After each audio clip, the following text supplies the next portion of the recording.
Welcome back into the Pick and Roll NBA podcast with Jet and Sap, presented by Full Press Coverage. Sap and I have actually already been talking for about 20 minutes prior to this podcast. We should have just recorded another podcast talking about football as the season winds down in the NFL. But we are talking about the NBA here in the NBA exclusively on this show, Sap, and a team that we like to talk about a lot because they're really interesting and they have your favorite player on it, the Lakers. They have been playing a little bit of better basketball recently, and that maybe comes from one, Russell Westbrook. Obviously LeBron is the real driving force there, but Westbrook's been playing a little bit better recently, as highlighted by, I believe it was the first time in 9 years he had a game with 0 turnovers. I didn't make that up, that's a real number. That's not something I just made up. Some people even believe that the man is better than Steph Curry because of some dubious statistics. But Sap, what have you seen recently from Russell Westbrook? Well, I mean, last night he had 2 assists, no turnovers, so it didn't appear that he was playing as aggressively as he normally does. Look, Russell Westbrook is what he is. He's in his 13th season. They are not going to change him. He plays basketball a certain way, and he's going to continue to do that. He's not all of a sudden going to become a passive player. He's not going to morph into the heady point guard a la Chris Paul. That's just not going to happen. He's going to be a loose cannon on defense because he's more interested in grabbing rebounds than defending the perimeter, and that hurts the Lakers. But, he's going to play because one thing we can say about Russell Westbrook, he is durable. He's played every game this year. I mean, he was in the COVID protocol and somehow tested out of it and never missed a game. So we know he's going to show up. He's going to play 35, 36 minutes. I think some of his intensity and hustle is misguided and somewhat overrated because, again, on the defensive end, I just think he's like a non-factor. He just kind of runs around like a chicken with his head cut off and hopes to grab rebounds. And I think that's what he does on defense. And on offense, again, he'll crash the boards, not get a rebound, and next thing you know, it's a 4-on-3 or 3-on-2 the other way, and he's nowhere to be found. But nonetheless, he seems to be playing a little bit better in terms of that. So the turnovers are certainly a problem with him. He's right among the league leaders in turnovers, nearly 5 turnovers per game. That's horrible. But the reason the Lakers have won 3 in a row and won 4 out of 5 is LeBron's playing at an incredible level. And now he's playing center, which, again, the reason I think he's the greatest player in the history of the sport is he could do more on the court than anybody that's ever played. I mean, he could be the best point guard in the NBA if he wanted to, and I think he could be the best center in the NBA if he wanted to, or certainly a different type of center than, say, Joel Embiid or Nikola Jokic. So the Lakers are playing better, but they haven't really beaten anybody of note, right? I mean, they're life or death with Sacramento or Portland. It's weird that LeBron is teams. Celebrating like, he won the NBA finals, dunking over Sacramento, with Sacramento, they're terrible. But I do think they figured something out a little bit here. They've won 4 of their last 5, 3 in a row. LeBron is playing at a, like a Herculean level. I don't know if it's reasonable to expect a 37-year-old LeBron to put up these kind of numbers night in and night out, especially once the playoffs start and the schedule gets more condensed. I think that is a monumental ask, but I do think that they have figured something out to the point where they're not going to be, I would be surprised if they dip below 500, more than a game below 500 for the rest of the season. Yeah, I think a big part of it, too, is we're talking about LeBron, who playing like this isn't a surprise. He's in his 19th year, and he's still right there with Giannis, Kevin Durant, and Steph Curry as the 4 best players in the sport. So that's not really a surprise the way he's playing. He's not far off from leading the league in scoring, which I think would be a feather in his cap if he pulled that off. If he's able to win a scoring title in his 19th season at the age of 37, he's got to qualify. That's going to be the tricky thing for him. I think he'll be all right. He's only missed 12 games, and I don't expect him to miss a lot more because Anthony Davis is out till February, and the Lakers, he's going to have to play in the regular season because, they don't want to be in the play-in tournament. If they can get to the 5 seed and play Memphis in the first round or whatever, that's a good spot to be. And I still think as good as Golden State and Phoenix have been, they're both susceptible to teams that have size. And the Lakers do have size, provided Anthony Davis returns. And I was watching Kendrick Perkins earlier today, and I know we're going to talk about Perk later on in the podcast, but he made a really good point. He thinks that LeBron is playing center, playing at a very high level while Anthony Davis is out, to kind of show Anthony Davis, like, I'm 37, I'm in my 19th year, I'm playing the goddamn position. Like, you're 10 years younger than me. You've played 40% or 30% of the games I've played in my career. When you get back, take it over. Like, this is supposed to be a time for LeBron to pull back a little bit, right? Like, not have to carry a team, but to have Anthony Davis maybe as their best player, or at least as they co-star along with LeBron James. And since they won the championship, Anthony Davis continues to get worse and worse and worse and less durable, which seems almost impossible because he's never been durable. So I think Perk had a really good point there, saying LeBron's playing center as if to show Anthony Davis, look, if I can do this at 37 in my 19th year, why can't you? Because that's when the Lakers are at their best, when he's playing center, maybe LeBron's playing power forward, and then you go from there. One other thing I want to point out why the Lakers are playing a little bit better now, I think Malik Monk has really stepped up. Again, no doubt. I was about to mention that. Young, athletic guy who can shoot threes. I think when Kendrick Nunn comes back, that's going to help the Lakers as well. You know, shorten the bench too. I mean, they just have too many players. And a few days ago, they traded Rajon Rondo, which I think makes some sense. They sent him to Cleveland after the Rubio injury. So I think that makes sense too, because you don't need 16 guys on your roster, or 15 obviously is the limit, but it seems like they have 15 legitimate NBA players. I mean, this isn't a baseball roster or a football roster where you have to go that deep into the roster to get through the regular season. So I think Malik Monk has been a huge reason. But, Westbrook, if Westbrook plays solidly and doesn't lead the league in turnovers, which is a real possibility because he's done it 4 times, and at least they get him playing in the right direction, then they should be okay. Win a championship? I don't know. We're midway through the season and they're a game over 500. That's still not a really good look.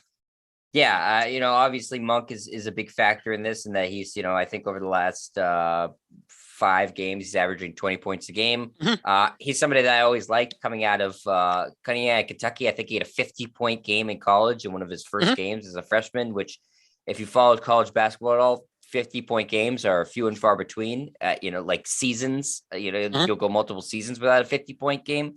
So that shows that you can score. I think he just kind of ran into a log jam in Charlotte, and there's no way he's a minimum contract player right now. There's no way he should be a minimum contract player. That's silly. The Lakers got him and Nunn both on minimum contracts. Both of those guys are far better than that. So he's gonna next year, I would imagine, command some free agency money. And so, he's playing his way into a nice contract. But while he's on the Lakers and they can afford him, this is going to pay big dividends for them. And I'm surprised it took him this long to get going, or maybe it's more that's more of a commentary on Frank Vogel for not, inserting him into the lineup earlier. But I definitely think he's an asset for them. Like you said, young, can shoot, athletic. So yeah, that's going to certainly help. And we'll see. But I think for now they're playing better. You can, certainly say, okay, well, who have they beaten recently? A bunch of crap teams, and that's true. But you got to start by beating the crap teams instead of losing to them, which Lakers earlier in the season were losing to every crap team in the book. So you got to start by beating them, and then you play your way into above 500 record, and then you start playing with the competitive playoff teams. So I think they figured something out. I don't like to admit that because I would love to see them bottom out, much like my Celtics are. But I think that they're on the right track here. Yeah, they still have LeBron James, which he can cover a lot of sins. The other thing, or he can forgive a lot of sins. But the other thing I like him playing center is on the defensive end. He's kind of playing free safety. He's like Ed Reed back there, where he's got his head facing the offense, and also has his 4 fellow defenders in his periphery, so that he can kind of put them where he wants to. We know his basketball IQ is through the roof, right? I mean, whoever you think is the smartest player in the history of the NBA, he's in the discussion, whether it's Magic or Bird or Bill Russell or, whoever. Right. So on the defensive end, while he's playing center, it's not the NBA of 10, 15 years ago where playing center is just going to physically wear him out, but he can really be active on the pick and roll, both offensively and defensively, but he also can just set up his defense by being that far close to the basket.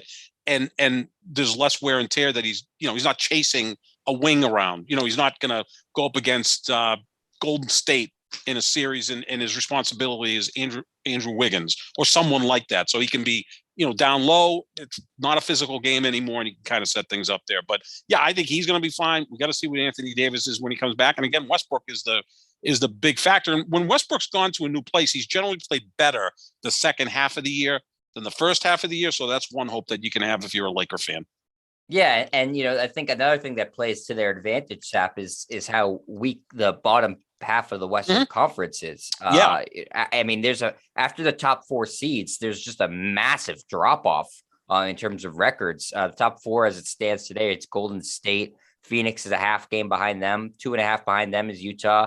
Memphis is 5.5 back of the one seed, and then three teams, Denver, Dallas, and the Lakers, are all bunched up at 10.5 games out of first place. The Clippers 11, 12.5 for the Timberwolves, and 14.5 for the Kings. Those are the play-in tournament teams. So, the Lakers have this nice cushion of, well, we can play our way up, no problem, to the 5 seed. As of right now, they're separated by 0.01 of a win in winning percentage with those teams. And they're the 7th seed right now. So they have that, even though they struggled to start the season, a lot of teams in the Western Conference have struggled to start the season. The whole league really, Jed, I think like half the league is around 500, right? You've got a bunch of teams, not really a bunch of teams, a half a dozen teams that look like they're elite. And those teams, by the way, include like the Chicago Bulls that I'm not totally sold on, although it's a great story. Great story. Yeah. It's a great story, really. I mean, DeMar DeRozan looks like he's morphed into Kawhi Leonard, at this point. Yeah, no, he's been not quite that fantastic. good, but he's been phenomenal. Certainly an MVP candidate. But I mean, do you still buy the Chicago Bulls? Do you buy the Cleveland Cavaliers? Do you buy, other teams that are up there in the Eastern Conference? Certainly you do Brooklyn and Milwaukee. Those are generally considered the two best teams in the East. And I think, if I was a betting man, I'd say, yeah, they'll probably meet in the Eastern Conference Finals, Brooklyn and Milwaukee. But in the West, yeah, I mean, even the top teams up there, again, I think Phoenix and Golden State are susceptible to size. No, we've talked about this. There's nobody that's like, holy crap, this team again, unstoppable. Last year, the Lakers with a, kind of a mishmash of a roster, Anthony Davis playing on one leg, LeBron not himself, they went 6 games with Phoenix in the first round. They were up 2-1 in that series and up 10 points in the second quarter when Anthony Davis got hurt. Like if they win that game, they're up 3-1 and probably win that series, and probably they're in the finals against Milwaukee, and who the hell knows what would happen. So I wouldn't count the Lakers out. It just doesn't. The process is kind of weird because, again, there's a lot of question marks with Westbrook, with Davis. LeBron, I don't worry about unless he gets hurt. And look, he's in his 19th year. That's always a possibility. But I do like the fact that the younger guys like Kendrick Nunn will be coming back soon, and Malik Monk will be playing more minutes. And you kind of moved on from Rondo. Maybe you move on from some other veterans, DeAndre Jordan at some point, because the real quality backup big man that you have, Dwight Howard's fine. You don't need Dwight Howard and DeAndre Jordan. Just give me Dwight Howard at this point. So I think they'll start to pair the roster, maybe make a small move at the trade deadline, and they can go on their way, to being even the 4th or 5th seed. You play Memphis in that first round. As great as Ja Morant is and as well coached as Memphis is, you still got to favor LeBron and Anthony Davis and those guys over Memphis. Although I have no clue who would guard Ja Morant. That would be almost laughable because the perimeter defense of the Lakers is not very good. I mean, just picture Westbrook trying to check Ja Morant. That would not be a really good sight. Yeah, well, let's talk about a little bit about the Grizzlies and specifically Ja Morant, Sap. That now that you bring it up, they've been playing spectacular this season. They're 25-14, which is the 4 seed in the West. I think that's far exceeding anybody's expectations, and they've done that in large part to Ja Morant, but he did also miss a significant amount of games with an injury, and the Grizzlies were able to completely hold serve and stay alive. And I think it's a young, talented, hungry team that has a lot of solid players on it. They clearly have a superstar on it. Or you don't like to say that. They have a clear star on the team. No, he's trending in the direction of superstar. And I want to, when we, after we talk a little bit about him, I want to maybe play a quick game with you and talk about some other young stars in the league, or guys that are called superstars and who you would take Morant or that player. But yeah, I mean, Memphis, like you said, Jets 25-14. They're 15-12 with Morant, 10-2 without him. So that's kind of a weird thing. And I know Kendrick Perkins today on Get Up was talking about that Ja Morant is the MVP of the league, and I love Kendrick Perkins, I do, but this is the ninth different player that Kendrick Perkins has said is the MVP of the league. It was Durant, then it was Curry, then it was LeBron, then it was, Giannis, who I think right now should be the MVP of the league. Giannis, he's the best player in the league. And, when he's out there, he impacts the game more than anyone else because he's so good defensively. But as much as I love Ja Morant, again, they were 10-2 without him. So that's somewhat of a factor in there. The thing I will say about Ja Morant that I really like, Jet, is how he's improved every year. We've talked a little bit about Russell Westbrook, and Ja Morant's favorite player growing up was Russell Westbrook. And you could see some of the comparisons, right? Both 6'3", Westbrook's more, filled out. Obviously, he's 10 years older. Morant's, really thin. Probably will put 10 or 15 pounds of muscle on over the next few years, but has that same type of athletic ability that Westbrook's had, like the 6'3" point guard that you look at and go, holy crap, this guy could have been a goalkeeper in MLS. He could have been a cornerback in the NFL, a wide receiver, whatever. Pick any sport, a center fielder in baseball. Like, these guys are freakish athletes. But I think Ja Morant's more self-aware than Russell Westbrook. And, there was a quote from Westbrook early in the week that I know we're going to talk about where he says, I am what I am. Like the 9 turnovers I had in the game, not important. Like shots I missed, not important. I am what I am, which to me, he's not very self-aware. Ja Morant has improved greatly, right? In this his third year. Right now, he's averaging 25 points, 6 rebounds, 7 assists per game. Here's what I like about Morant, Jet. He's shooting 52% from the floor, 40% from 3-point. That's great. 77% from the free throw line. His effective field goal percentage is .534, which is outstanding. Look at his improvement from last year to this year in those 4 categories. Last year, he shot 45% from the floor. This year, he's up to 52%. 3-point, he was at 30% last year, 40% this year. That's a huge improvement. He's improved at the free throw line, 73 to 77%. And again, his effective field goal percentage, 49% last year, 53.4% this year. He spent the offseason working on his free throw shooting and on his 3-point shooting. 2 things that Russell Westbrook every year gets worse at. Like, Russell Westbrook's now like a 66% free throw shooter, which is abysmal for a 6'3" point guard. You're going to get fouled a lot, especially when you go to the basket as much as these guys. But Ja Morant, 10 years younger than Westbrook, is a more mature player. He's understood where he has to get better, and he's much more self-aware than Russell Westbrook. And that's why I like Ja Morant. He could have just burst in the league and goes, well, this is what I am, right? Well, no, he's gotten better every single year. He may not be the MVP of the league, but he may be the most improved player. And that's saying a lot too. Yeah, sure. I mean, points way up this year, steals way up, blocks are up slightly, assists slightly down, but that goes with him scoring more points. Right. Rebounds way the hell up. Last year was 4. This year it's 5.7. And then you mentioned all the percentages all up. So basically up across the board, which is what you want to see as an emerging, superstar player, as you called him, Sap. And, while he may not be the MVP of the league, if the league had a award for the most, must watch player in terms of entertainment value, he might win that award. I think Steph Curry's held that for a long time. Russell Westbrook maybe had it for a season. Or 2, but I think he's the most must-watch, exciting NBA league pass. Like, I would, I'll call it the league pass player of the year. I like that. So I think that's certainly something that you could say about him, that he's exciting every time he takes the court. And Memphis has been playing some really good basketball. I obviously think, some people who point to their record that it was really good without Morant, saying, oh, maybe, he doesn't impact winning that much. I think that's foolish because they're still really good with him. I think Memphis is good. They have good players on their team. Jaren Jackson Jr. is a good player. Desmond Bane, who the Celtics for some reason traded away for nothing. He's a good player. They are building something in Memphis. I don't think that even if Morant reaches his, utmost potential and Jackson reaches his utmost potential, I still think they'd be a player away from, being a championship contender. But, to have a Memphis team that's really good and really exciting, they're certainly ahead of schedule, I think, in terms of where people thought they were going to be. Yeah, without question, Jed. And again, some of the young players that, we sometimes, or at least some people use that label superstar, which I'm very hesitant to use, but I will use it with him because again, he's must-watch TV and he's impacting winning. So those are two great things for a young guy. And I just like that improvement. When I saw those numbers, I'm like, here's a guy who after a second year was heading to become an all-star.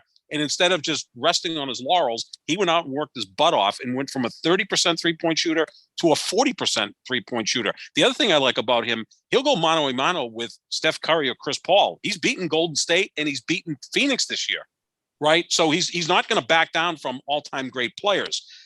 Now, I want to throw a couple players out there, too, that, play pretty close to us who get called superstars, and I don't think they are. Jayson Tatum and Jaylen Brown. I would take Ja Morant over either one of them. And again, I think he just has a more balls to the wall attitude, whereas Tatum is too cool for school. And Jaylen Brown, who, I love, and I love the fact that he's such a bright guy and does a lot of stuff off the court. Sometimes, he wants to be known as the brightest guy in the room, and maybe that's because he went to Cal, like my favorite quarterback, Aaron Rodgers. I think if you went to Cal, you just assume you're the smartest guy in every room. So, but I would take Ja Morant over both of those players. He's also younger, so it just seems like he's only going to get better, but I think he's more self-aware than those two players. I think he probably is more self-aware. I'd certainly take him over Brown. I think it's a fair debate with Tatum, but I always defer to the taller player. And right. I've said this before with Ja Morant, and I'm not, I like Jayson Tatum a lot. I'm not one of those guys that says the Celtics can't trade Jayson Tatum under any circumstance. I think that's silly. I don't think he's fully lived up to his potential. That being said, I have said this about Ja Morant before. I am terrified about the injury factor with Ja Morant. Yeah. I've seen it so many times. I've compared him so much to John Wall. And I think he has so much of that in him where he's just crazy. And Derrick Rose, when he was in Chicago, it just seems almost inevitable with these guys. I mean, he's not tiny. He's 6'3", but he's not, I wouldn't say he's as stout as Russell Westbrook, though few players are. No, he has one of the best bodies in the NBA. And again, Morant can maybe get closer to that. But yeah, I mean, you talked about. It's hard to play that style of basketball for that and long. Not get hurt for that long and not get hurt. Allen Iverson too, right? I mean, Allen Iverson, he was smaller than all of these guys. And he played, again, balls to the wall, like, just throwing their body out there. That's not easy to do and sustain that for a long It's the same in, other sports, Sap, like a baseball player who slides all the time, like inevitably you're going to get hurt. If you're a running back that's seeking contact, like you're inevitably a quarterback who runs, hurt. Right? Quarterback who runs, perfect example. Cam Newton. Yeah, look at Ben Roethlisberger now. Only a matter of time. Right. Lamar Jackson has been dealing with injuries basically this whole season. It just aggressiveness is great, and then it comes at a cost eventually. And I think Morant's spectacular.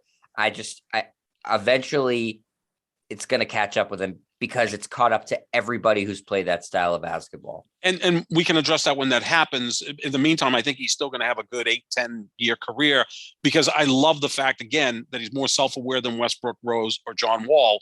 They're all spectacular athletes who, driving to the basket, it's breathtaking to watch. They're all essentially the same size. I think Wall's 6'4". But the only thing is I like about Morant is he's determined that I need more in my golf bag than just that. So he's gone out and become a better three-point shooter. He's already a better three-point shooter than any of those guys have ever been. Now we're seeing Derrick Rose trying to reinvent himself, but it's kind of late for that. I mean, he could still be a very effective player, except he's 33 years old. So Morant, who's a decade younger, got ahead of that earlier, right? So it would almost be like if Cam Newton earlier in his career figured out, well, maybe I don't have to run as much. I have to refine my passing skills. Then he could have had a longer career. I think Morant's already seen that. Let me ask you this, Sap. Let me throw a question at you then.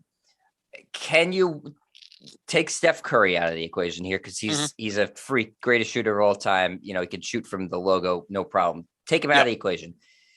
Can you win with a point guard being your best player? Win a title? The Pistons did it with Isaiah Thomas, but they built a really good roster around him.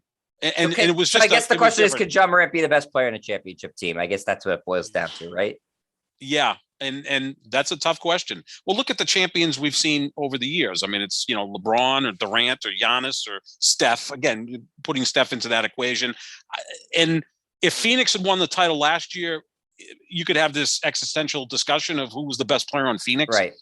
Chris Paul historically obviously is the best player, but was it Devin Booker or was it DeAndre Ayton? And they didn't. They got bullied by a. And then they guy. got bullied at that point. Again, not Chris Paul's fault. I think more DeAndre Ayton didn't step up, and the coaching staff didn't make the proper adjustments to combat Giannis. They didn't build a wall, which is really the only thing you can do to try to combat, Giannis. It's almost like if you're going up against Tom Brady and you decide you're going to play zone against him, well, good luck. He's just going to pick you apart and you're going to lose. So the same thing with Giannis. You better build a wall. Let someone else beat you or let him go to the free throw line. It's hard to, you can game plan for physical dominance, but at some point the physical dominance can just beat your game plan. That's the problem. So I'm saying, with Morant and why I'm trepidatious to say he's better than Tatum, I'd rather have him than Tatum, is that ultimately the NBA is built around size. The teams have gone smaller and stuff like that, but I'm not saying I think Tatum can be the best player in a championship team either, but I think that history has shown it's really, you have to be an unbelievably special point guard a la Steph Curry or Isaiah Thomas to win a title with being the best player as a point guard on a team. It just doesn't really happen. And I'll put Chris Paul in there, even though he hasn't won a championship. I'll say Chris Paul, Isaiah Thomas, Steph Curry, those guys highly skilled. Well, and I'd also say Chris Paul is a perfect example, Sap, of showing that it doesn't happen. As great as Chris Paul is, and we think he's one of the greatest point guards of all time, one of the greatest players of all time, he hasn't won a championship. And he's been on some damn good teams. But he can still play at a high level in his late 30s. That's more my point. Whereas, winning championships, obviously very important. But, we don't expect Westbrook, Rose, Wall, and now you're saying maybe Morant at 37 still being elite players because that athleticism leaves and you don't have something to fall back on. Whereas Chris Paul, who was, obviously he's a great athlete, he's playing in the NBA, but he didn't rely on athleticism. Curry doesn't necessarily rely on athleticism. Isaiah, I think, is the third greatest point guard in the history of the sport behind Magic and Curry. And I may even, I'll still battle that Isaiah's right there with Curry. Different type of player. Again, I don't even know what position you can say Curry is really. Right. He's a guard. The player I like to compare to Steph Curry. I know this is old school. A lot of what he does, Jerry West did, except West was a better defensive player. And that shows you how great Jerry West is. Lord knows what Jerry West would have averaged if they had the 3-point line back in the 60s, because he was a great shooter. But West again was, excellent passer, rebounded really well for a 6'2", 6'3" guy. Again, different times, I know, but he was also a very good defensive player, which Curry's not. More of a team help defender. West was a legit good defensive player. So Curry kind of breaks the mold, as do the great players, right? Like, I know LeBron's technically a small forward, but he's playing center now. He played point guard 2 years ago. No, when you're talking about star players, you got to separate them from the all-time great players. It's like Larry Bird was a forward. Like Larry Bird wasn't a small forward or a power forward. He was just a forward. I guess you would call him a point forward, right? Same with LeBron. He did everything. Yeah, right. He did everything. When you do that, there's certain positions where you go. Well, if you're playing small forward, you're averaging, 9 assists. You're not really playing the position as it was traditionally intended. No, and 10 rebounds. Bird for his career averaged 25, 10, and 6, and that included, the last 3 years where he was hobbled. Like in his 8-year prime, he was like a 27, 11, and 7 guy, which is ridiculous. Well, it's funny too. It's like someone like Sap is Jokic. He's a center, but he's passes really well for a center, doesn't he? Yeah. It's like, what do you really call him? I guess he's a big, but he's like a point center. He's the best passer on their team. Well, that's why kind of we've redefined it, right, Jet? Like it's kind of like smalls, wings, and bigs, right? So maybe we'll just leave it at that. So Curry's a small who's just ridiculous shooter. LeBron's a wing, and maybe we'll call Jokic and Embiid and Rudy Gobert and Cat, bigs. But they're it's funny though. It's like Jokic sticks out with like a sore thumb in that group because he doesn't play like any of those other guys. No, he really looks like the old guy at the Y. It's kind of comical. I don't know if I've ever seen a great player have less athletic ability than Nikola Jokic. Like, I mean, I never thought that Paul Pierce was a great athlete. He was more of a skilled basketball player, and kind of played like the old man at the Y that you play against, and you're just so frustrated that he's the best player in the court. And he's 15 years older than everyone, and is wearing a knee brace and a headband, and you're like, how the hell is this guy dominating? He's skilled. He knows how to play the game of basketball. It's what you kind of see with Nikola Jokic, whereas Embiid it's like is different. Yeah. I know Embiid's a freak, but it's like with Jokic too, you're like, he doesn't look that athletic. And with guys who typically, are among the league leaders in rebounding, you're like, when Dwight Howard was dominating, you're like, yeah, it makes sense. He gets every rebound. How is Jokic getting 14 rebounds a game? How is it happening? It's crazy. It really is. Again, he doesn't jump for them. Right. Bird averaged 10 rebounds a game, and again in his prime it was closer to 11, true. 12 without jumping. I mean, most rebounds are below the rim. I mean, that's the truth. I mean, Barkley and Rodman were guys who just kind of, Barkley just jumped over people, and he also had the girth, even at 6'4", to just box people out. And Rodman was probably the most relentless rebounder I've ever seen. So yeah, what Jokic does, you kind of watch and say, how the hell is that happening? Again, it just looks like he's playing with his kids at the Y, and he's got his skill set, and he also seems to slow the game down, which is what the great players do. Like he's, gives you a little head fake, bounce pass, and he sees the game much slower than everyone, which again, all the greats seem to be able to do. But yeah, I mean, Ja Morant, I don't think he's the MVP of the league. Again, it's tough to say he's the MVP of the league when he's missed 12 games and the team went 10-2 during those 12 games. Heck, LeBron's missed 12 games this year, and the Lakers are 5-7 when he doesn't play. So, I mean, if I was voting right now, and I think next week we'll probably do maybe our mid-season awards, I think Giannis is the MVP, only because of all these candidates, he's the one guy on the defensive end that's elite. LeBron can be elite on the defensive end, but he's not anymore. Durant is good defensively. Curry sometimes is a albatross defensively, and Morant, I don't know yet because I don't think we've seen enough of him. But yeah, Morant is. I think he's a superstar. I think he's moving into that category, and I would take him over either Brown or Tatum. But one other player I want to throw out there who was in his draft class, New Orleans took Zion first. And Zion's probably not even going to play this year, and we're talking about a man who now weighs 330 pounds. I don't know what the hell's going on with him. I mean, I don't fault them for taking him first at all. It's a no-brainer. And if you look at, like, I was looking at the, I think I have this stat saved somewhere on my phone, Sap. Like most points or like highest field goal percentage before turning like 24 or something like that. And he had that number. Like his when he plays, he's absurdly, it's he's just awesome. Like, it's freakish. But it's just, I don't know what's going on with him. I don't know if this is all, if he has no self-control or self-discipline with the eating. I don't know if it's the injury is limiting his working out ability because it's a foot thing. I don't know if he just has no interest in playing in New Orleans and is trying to do everything possible he can to get the hell out of, out of New Orleans and possibly to New York. But right now, I mean, certainly it looks like, Memphis made out like bandits getting him, getting Morant second in the draft. And meanwhile, New Orleans is dealing with this Zion situation, which is just, I mean, it's an albatross hanging over their entire franchise. People don't even know if he's going to sign his rookie extension, Sap. Which has never been done, right, by a top level player. So, yeah, I mean, at some point, he's got to get on the court to show that he can play again. You can't just show up on the court at 330 pounds and probably get hurt again. I just hope he doesn't turn into Greg Oden, who never had a career.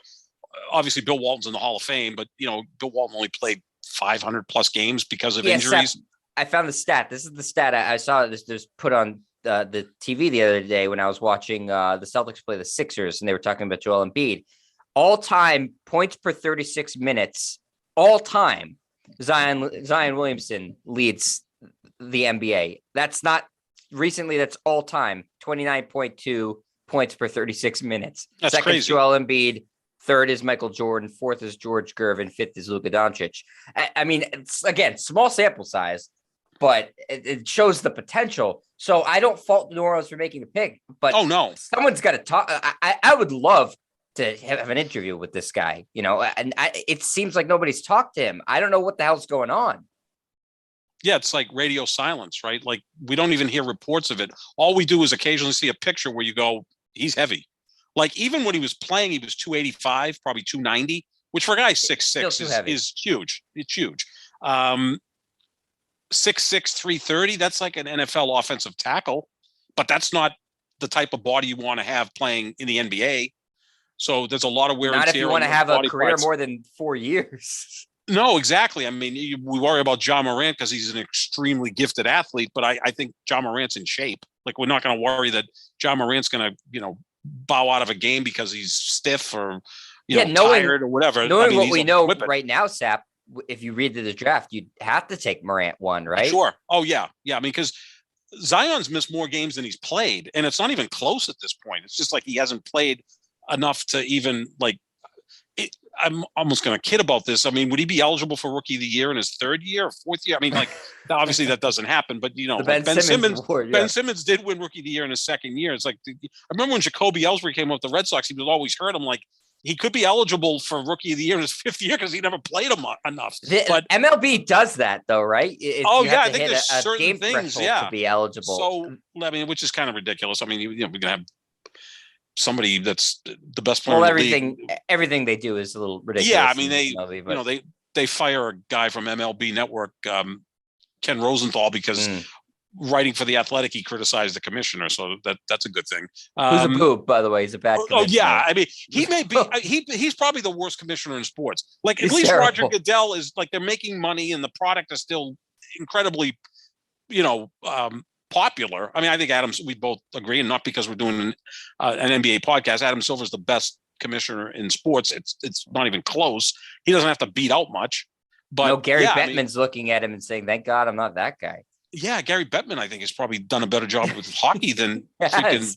He's gotten hockey on a major network now. So yeah, baseball's still like, who's watching these games? No one. It's like it's become a regional sport, as is hockey, obviously. But yeah.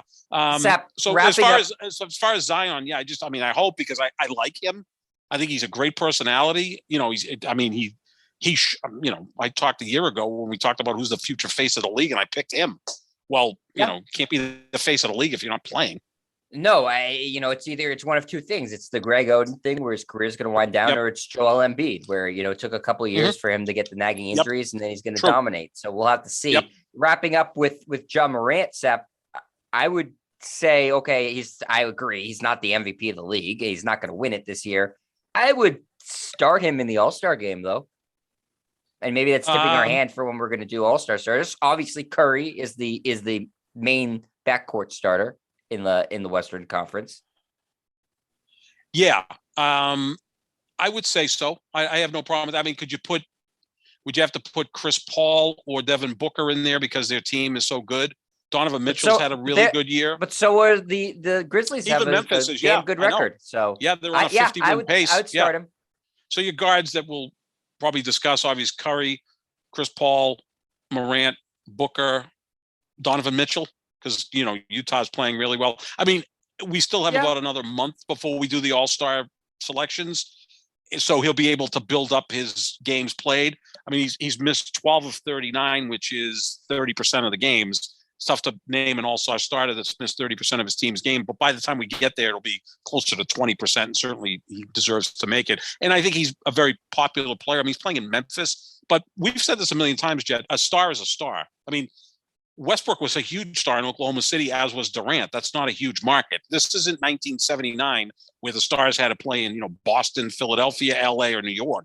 It's different in the NBA now. Like, they'll put Oklahoma City on a lot if they have stars. Sure. They're not exclusive because of where they play. And if the Knicks aren't good, no one's going to want to watch them. So yeah, I think that's the potential there for him to be an all-star starter without question. And that's a great thing in his 3rd year in a conference that's loaded with great backcourt players. Yeah, I mean, I'd put him over Lillard, certainly, based off just team record alone. Yeah, Lillard's not had a great year either, but Lillard will make it on reputation and on the fact that everybody just loves the guy. He's one of the most popular players in the league, even among other players. Put him over Westbrook. Oh, God, yeah. Oh, man. Oh, God. So, Westbrook somehow will make it and screw the whole game up. But he'll be the one guy out there that plays his ass off in the All-Star game. He's won the MVP a couple times, hasn't he? Because it's like, I mean, that tracks. My favorite was a couple years ago when Kyle Lowry was playing at the end of the All-Star game and drawing charges. oh yeah. Well, that's your guy, Love Kyle that. Lowry. Yeah, no, that's perfect. And that's why last year I think going to the All-Star game, I said, I think Giannis is going to win the MVP of this game because he's going to be the only guy out there that like is trying. And didn't he go like 16 for 17 from the floor? No, he was whatever it was perfect. I don't think he missed. I don't think he missed a shot. I think he may have missed a 3-pointer, but he was just running down the court and getting fed. I remember he banked in a 3-pointer. Yeah, which is, something Westbrook does quite often. Westbrook had a shot last week where he went up to shoot.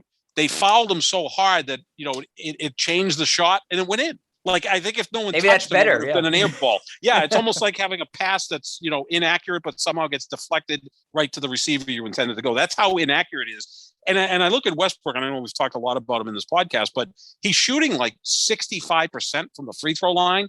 I mean, a lot of his shots like are air balls. A lot of his shots are like bank shots that don't bank in, or he had one last week where it was an 18-footer from the side. I think he was trying to bank it and it actually went and hit the top of the backboard. I really question, he should get his eyes checked. I'm not being funny here. This is coming from a man who has glaucoma. So right.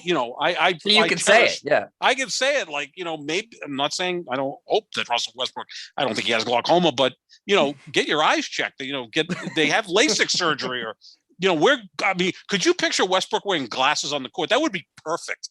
Because break them in half. Break them in half. But that would be like a guy who I think everybody in the court kind of looks at him sideways, like this guy's a little insane. Now put like thick glasses on him. He'd be like Jim Carrey and the Cable Guy, right? You'd be like, whoa, don't get near this guy. He's wearing knee pads, elbow pads, headbands. I mean, it'd be like scary out there, but maybe he needs to do that. I mean, I don't know. Jameis Winston, didn't he have LASIK surgery in the offseason and he was throwing the ball more accurately? I don't know if he had LASIK surgery, but he was throwing the ball more accurately. He was, yeah, he did, yeah. I if that's the case, go ahead. Like growing up, Jim Rice was one of my favorite players. He didn't want to wear glasses when he played, and I know he got LASIK surgery later in life because he goes to the same eye doctor I go to, and they have this big signed shirt of him, and underneath it says, "Thank you for giving me 20/20 vision." I mean, if that existed back in the 70s and 80s, Lord knows what Jim Rice would have done with 20/20 vision. That's a good point, Sap. So we'll see. I got a lot of them. I got a lot of them. Tweeting at Russell Westbrook saying get LASIK. I'm sure he'd take that well. Yeah, I mean, he seems like a guy who takes criticism very well. Very well, yeah. Like probably no one in the NBA you would do that to, right? I don't think any of them would take that all that well. No. So that's going to do it for us, Sap, here at the Pick and Roll NBA podcast with Jet and Sap, presented as always by Full Press Coverage. We'll be back tomorrow with a new edition of the pod talking about the unfortunate return of Kyrie Irving, the happy return of Klay Thompson, and I believe Dirk Nowitzki is getting his number retired tonight or tomorrow by Dallas. We'll talk about his career and where he stands amongst the all-time greats. So plenty to talk about tomorrow. And hopefully Kyrie Irving has a bad game in his debut. I don't wish ill will on him in terms of, health or anything, but I hope he's terrible on the basketball court. That's all I can say, Sap. All right. That's going to do it. Check out the show wherever podcasts are found. Again, it's the Pick and Roll NBA podcast with Jet and Sap. Check out our social medias at JohnSap25 at Jet Stryer, and we'll talk to you tomorrow, everybody. See ya.